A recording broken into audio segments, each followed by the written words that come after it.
我係阿傑，我係高級工程主任，加入偉邦22年。我係 Cindy，我係一位助理物業經理，加入偉邦3年。我係 Aaron，係一名特種警衛，加入偉邦接近1年。我係 Eric，我係一位高級會所主任，加入偉邦接近1年。會所咧有一班充滿活力嘅好同事，大家都好傾得埋，工作嘅時候又會互相補位，合力為住戶創造優質嘅體驗。我哋定期都會同其他屋苑同事開會交流，了解翻唔同屋苑嘅運作情況，同時增強翻團隊嘅溝通同埋合作精神。公司積極參與 ESG 活動，每年嘅聖誕節，我哋都會用回收翻嚟嘅物料去做環保聖誕樹。之前幾年我哋用過膠樽、鋁罐同埋舊書去做聖誕樹，環保之餘亦都特別，仲可以發揮創意添。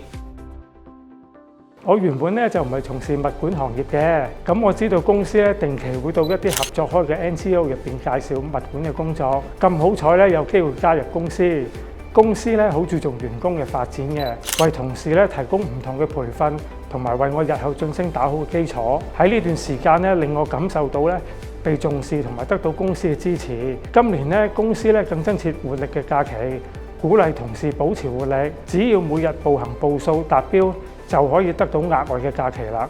咁樣咧，我每日咧就可以一邊做巡查工作，一邊賺取假期啦。而工作最開心嘅咧，都係能夠通過我自己嘅努力咧，為住戶同埋訪客提供呢個安全感同埋信任感。公司今年推行活力年，為同事營造一個更有活力嘅工作環境。星期一至星期五都有唔同嘅主題，舉辦各種活動俾員工去參加。參加呢啲活動既可以減壓，又可以發掘興趣，仲可以增進同事之間嘅合作同埋友誼。呢啲都係我努力工作嘅原動力。加入公司3年，令我最難忘同埋最有滿足感就係我獲得公司提名，參加2024年優秀從業員選舉，而且獲得物管員冠軍。呢個獎項係我努力工作最大嘅肯定。工作令我最有動力同埋滿足感嘅地方，係能夠將自己工程嘅知識為住戶營造一個安心、舒適嘅居住環境。每當我完成一個項目或者幫助到住戶解決問題，得到佢哋嘅讚許，我都覺得非常之有成就感。另外，公司一向都好支持義工活動，幫助有需要嘅長者進行一啲家居嘅維修，可以運用到自己嘅專業知識為長者服務，係非常之有意義嘅事。公司亦為同事提供多方面嘅培訓啦，例如設備維修嘅技術啦、項目管理啦，同埋客戶服務嘅相關課程。